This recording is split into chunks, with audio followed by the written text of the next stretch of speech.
আসসালামু আলাইকুম সবাইকে, আশা করি সবাই আলহামদুলিল্লাহ অনেক অনেক ভালো আছেন। আজকে একটা বই নিয়ে আমি অনেক এক্সাইটেড। সেই বইটা হচ্ছে the Bhutanese guide to happiness. প্রথমে এই বইটা ফিলোসফিটা আমি বলে দিই, খুবই ইন্টারেস্টিং। সেটা হচ্ছে বিভিন্ন দেশ কত ভালো পারফর্ম করছে, কতটা আগাচ্ছে, ওটা মেজার করা হয়েছে একটা জিনিস দিয়ে, সেটা হচ্ছে জিডিপি দিয়ে, গ্রস ডোমেস্টিক প্রোডাক্ট। তো বিভিন্ন দেশে প্রবৃদ্ধি কত, ওটা কত সেতু হইলো, ইম্পোর্ট এক্সপোর্ট, এগুলো অনেক কিছু দেখে দেখা হয় যে দেশটা ধন সম্পত্তি কত বাড়ছে এবং কত প্রগ্রেস করছে। কিন্তু অন দি আদার হ্যান্ড ভুটানে ডিফারেন্ট কনসেপ্ট। সেটা হচ্ছে যে কয়টা সেতু হইলো, কত টাকা হইলো, এটা ম্যাটার করে না। যেটা ম্যাটার করে সেটা হচ্ছে GNH. GNH stands for gross national happiness. অর্থাৎ একটা দেশের মানুষ কত টাকা ইনকাম করছে, কয়টা সেতু হচ্ছে, কি না কি হচ্ছে, doesn't matter unless people are happy. অর্থাৎ মানুষ কি আসলে খুশি? যত কিছু উন্নতি হচ্ছে না কেন, আপনার অনেক অর্থবিত্ত সম্পত্তি হতে পারে, বাট আপনি কি আসলে মাথায় এখানে কি হ্যাপি? এটা হচ্ছে ওদের মেইন ফিলসফি। তাই এটা খুব ইন্টারেস্টিং কনসেপ্ট যে দেশটা অর্থ সম্পত্তি প্রগতির চেয়ে হ্যাপিনেস, সুখের, শান্তির উপর বেশি ফোকাস করে, সেই দেশটা কিছু একটা সেখানে অবশ্যই আছে। এবং তারা কীভাবে বুঝে যে মানুষ আসলে হ্যাপি নাকি না? তাদের কয়েকটা ফ্যাক্টর আছে। ফর এক্সাম্পল, তারা দেখে যে মানুষ কতক্ষণ কাজ করতে হচ্ছে এবং কাজের বাইরে কতক্ষণ তাদের অলস সময় কাটতে পারে, অর্থাৎ নিজেদের জন্য কতটুকু সময় কাটাতে পারে, তাদের ফাংশনসগুলো কেমন, তাদের ডাইভার্সিটি কেমন, মানুষ কীরকম পার্টিসিপেট করছে বিভিন্ন অনুষ্ঠানে। তাই এমন একটা দেশ, যে দেশটা মানুষের খুশির উপর নির্ভর করে তাদের প্রগ্রেসটাকে মাপে, সেই দেশ থেকে অনেক কিছু শেখার আছে। তো ওই দেশে অনেক দিন ধরে আপনার বিভিন্ন প্রবাদ প্রবচন চলে এসেছে, যেগুলো মৌখিকভাবে ছড়ানো হতো। তো এই রাজা এসে সিদ্ধান্ত নিলেন যে এইসব প্রবাদ প্রবচন লিপিবদ্ধ করা দরকার। তাই ওইখান থেকেই হচ্ছে the Bhutanese guide to happiness এই বইটা। 365টা প্রবাদ প্রবচন আছে, মানে উক্তি আছে, যেগুলো আপনি যতই চিন্তা করবেন অনেক বেশি মিনিং পাবেন। ফর এক্সাম্পল, আমি এই বইটা কিন্তু 3বার পড়েছি। একবার নিজে পড়েছি ফার্স্টে, সেকেন্ডবার ফ্রেন্ডদের সাথে পড়েছি, কারণ যখন অনেক মানুষ আসে অনেক ডিফারেন্ট মিনিং বের হয়ে যায়। থার্ড আরেকবার পড়েছি রিভিউটা ঠিক মতো করার জন্য। তাই এই ভিডিওটা খুবই খুবই এক্সাইটিং হবে যদি আমি উক্তি বলার পর আপনার পজ করে এটা মিনিংটা বের করেন, নিচে থেকে মিনিং বের করেন। আমি মিনিং অফকোর্স বলে দিব আমার সাথে থেকে, বাট পারলে ভিডিও পজ করে মিনিং বের করার চেষ্টা করেন নিচে থেকে, অথবা কমেন্ট করেন, তাহলে বেস্ট হয়। তারপর আমার এক্সপ্লেনেশনে শুরু করেন, কারণ আপনি যে কাজটা করেন অনেক বেশি এক্সাইটিং হয়ে যাবে পুরো ভিডিওটা। তো আমি শুরু করি ফার্স্ট উক্তি দিয়ে। সেটা হচ্ছে a rope can bind just one, but a harsh law can bind millions. প্রথম উক্তি, এর মানে হচ্ছে যে আপনি দড়ি দিয়ে একটা মানুষকে বাঁধতে পারেন কিংবা 10টা মানুষকে বাঁধতে পারেন। তো আপনি যেগুলো জিনিস সরাসরি দেখতে পাচ্ছেন ওগুলো ইম্প্যাক্ট আমরা বুঝতে পারি, কিন্তু অনেক জিনিস যেরকম আইন আমরা দেখতে পাই, হয়তো কোনো জায়গায় লিখতে পারি, কিন্তু না দেখেও এই আইনটা আমাদের জীবন অনেক ক্ষেত্রে নিয়ন্ত্রণ করছে। তো এগুলোর প্রতি এক্সট্রা সতর্ক হতে হবে। For example, depression. আপনার আশপাশে কয়েকশো মানুষ হয়তো আছে যারা ডিপ্রেস, পুরো শহরে কত যে মানুষ ডিপ্রেস, কিন্তু আমরা কিন্তু দেখতে পারছি না। আপনার ঠিক সামনে মানুষ আসবে, একদম হাসি খুশি করে কথা বলছে আপনার সামনে, কিন্তু হয়তো ওই মানুষের ডিপ্রেশনটা আপনি বুঝতে পারছেন না। তো এই সব কিছু বাহ্যিক না, এমন অনেক জিনিস আছে আমাদের জীবনকে পুরো নিয়ন্ত্রণ করছে, যেগুলো আমরা চোখেও দেখতে পারি না। আপনার এক্সপ্রেশন কি সেটা প্লিজ কমেন্ট সেকশনে জানাবেন। এরপরে উক্তিতে চলে যায়, এটা আমার লাইফে অনেক বেশি প্র্যাকটিক্যাল। সেটা হচ্ছে quality not quantity is the কি টু হ্যাপিনেস। এর মানে হচ্ছে যে প্রাচুর্যের প্রতি ফোকাস না করে যে জিনিসগুলো আছে ওগুলোর মধ্যে যেন ডেপথটা থাকে। ফর এক্সাম্পল, আপনি হয়তো বা অনেকগুলো বয়াম রেডি করলেন, কিন্তু সব বয়াম মনে করেন ফাঁকা, কোনো কিছু রাখছেন না, বাট একটা বয়াম রাখেন যেখানে আপনি গুরুত্বপূর্ণ জিনিসগুলো সাজিয়ে রাখবেন। বাট একটা ভালো এক্সাম্পল দিই, মনে করেন রাস্তার পাশে চিপস অনেক ফোলানো থাকে, অনেক পরিমাণে বড় দেয়, আপনি খেতে যাবেন বাট পেট একদম ভর্তি, একদম তেল তেলা অবস্থা, অনেক পরিমাণে দেয়, কিন্তু আপনি বেশি খেতে পারছেন না, কারণ জিনিসটা তো ভালো না। অন দি আদার হ্যান্ড, আপনি যদি পিচ্ছে যেটা লিচু নেন, ছোট্ট একটা জিনিস, বাট খেয়ে একদম মানে খুব মুখে সাপটা লেগে থাকবে। তাই অনেক সময় খালি কোয়ান্টিটি, খালি জমাইলাম জমাইলাম জমাইলাম, কিন্তু কোনোটার মধ্যে কোয়ালিটি নেই, তখন না খারাপ লাগবে যে এত কিছুই আছে, বাট কোনোটার মধ্যে আমি আত্মতৃপ্তিটা পাচ্ছি না। তাই minimalism is the way to go, কিংবা কোয়ালিটির উপর ফোকাসটা খুবই বেশি গুরুত্বপূর্ণ। এরপরে কোর্স হচ্ছে don't tell everybody everything, have respect for your privacy and innermost thoughts.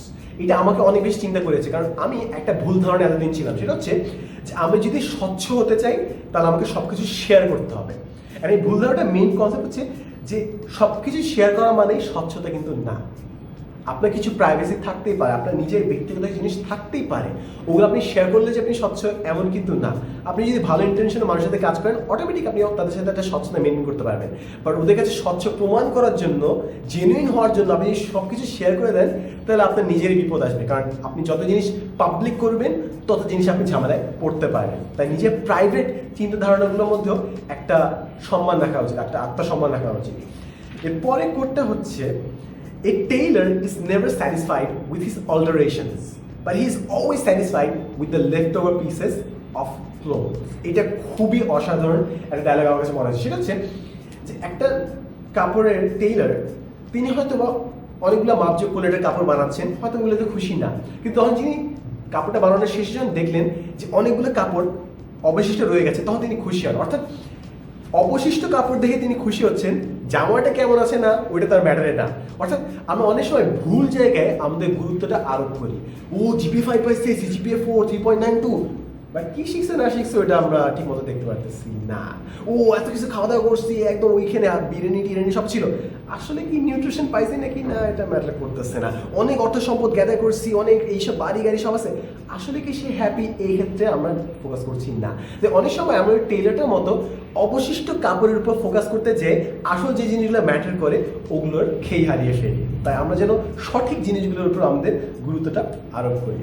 এরপরের উক্তি হচ্ছে, an ugly face worries the owner and an ugly thought worries your companion. অর্থাৎ কারোর চেহারা যদি ওর মানুষটার কাছে যদি মনে হয় যে, মনে করেন আমি যদি ভাবি আমার চেহারাটা খারাপ, তাহলে এটা আমাকেই বদার করবে। কিন্তু আপনারা যে ভিডিওটা দেখছেন, আমি চেহারা কি না এটা ম্যাটার করছে না, আপনারা অ্যাকচুয়ালি আমার কথা শুনতে এসেছেন। তাই আমি যদি সময় ভাবি যে আমার চেহারা কেমন না, লাইক পিম্পলস দেখা যাচ্ছে না, তাহলে ওইটা আমাকেই ভাবিত করবে। কিন্তু আমি যদি ওই চিন্তাটা মাথায় নিয়ে নিজে যদি নার্ভাস হয়ে যাই, তাহলে আপনারাও আমার নার্ভাসনেসটা দেখতে পারবেন। তো আপনার চেহারা কি আছে নাকি না ওটা বেশি ইম্পর্টেন্ট না, আপনি আসলে কি চিন্তা করছেন ওটা আরো বেশি প্রভাব মানুষের উপর রাখবে। তাই এটা খুবই ইম্পর্টেন্ট একটা কনসেপ্ট। কারণ এই জিনিসটা আমি অনেক ফেস করেছি যে প্রথম দিকে ভিডিওগুলো আমি ব্ল্যাক অ্যান্ড হোয়াইট রাখতাম, কারণ নিজের চেহারা নিয়ে অনেক বেশি ইনসিকিউর ছিলাম। বাট যত আস্তে আস্তে ম্যাচিওর হবেন, এই জিনিসগুলোর উপর আমরা যেন সুপারফিশিয়াল জিনিসগুলোর উপর যেন আমরা কম ফোকাস করি। এরপরে কোট হচ্ছে, a beggar endures the suffering of hunger and the rich man endures the suffering of a hoarder. অর্থাৎ সাফারিং দুই সাইড থেকে আসে। একজন ভিক্ষুক, তার জিনিসপত্র নেই, তার অভাব আছে জন্য সে সাফার করছে। অন্যদিকে একজন ধনী, ওর এত সম্পদ যে কোনটায় ট্যাক্স দিতে হবে, কোনটাতে কারো টাকা ফাঁকি মারে ধরা খেয়ে যাবে, কিন্তু কোন সম্পদ মানুষ নিয়ে যাবে, কোন সময় ফ্যাক্টরিতে আগুন লাগবে, এই চিন্তা করে সে সাফার করছে। অভাবের কারণেও মানুষ সাফার করে, প্রাচুর্যের কারণেও মানুষ সাফার করতে পারে। খুব ইম্পর্টেন্ট একটা ডায়ালগ। এরপরে কোটাতে আমি চলে যাই, if an ordinary man holds his head high, it is hard for an official to put him down. অর্থাৎ একজন সাধারণ মানুষ যদি একজন আত্মসম্মানের সাথে বেঁচে থাকে, অন্য কারো মানে ওই ক্ষমতাটা নেই, কোনো অফিসিয়ালের কোনো পদবী মর্যাদায় ক্ষমতা নেই যে ওর আত্মসম্মানটা সে ডাউন করে ফেলবে। অর্থাৎ আপনি নিজে থেকে যদি সৎ থাকেন, ডাজন্ট ম্যাটার অন্যরা আপনাকে কি বলছেন না, আপনি নিজের সম্মান নিজের কাছে। ফর এক্সাম্পল, আমরা অনেক সময় দেখি যে ওই পদবী মানুষ এখানে, ওর চেয়ে উপরে, ও বস টস, ওদের মধ্যে আমরা সম্মানটা খুঁজি। মানে আসলে সম্মানটা এই পদবীর মধ্যে না। আপনার যদি পদবীর মধ্যেই যদি দেখেন সম্মানটা, তাহলে একসময় আপনার পদবীটা আছে, অন্য সময় নাই। সম্মান আজকে আছে কালকে নাই, যে সম্মান আপেক্ষিক, ওটা কি আসলে সম্মান ওই জায়গায় আছে?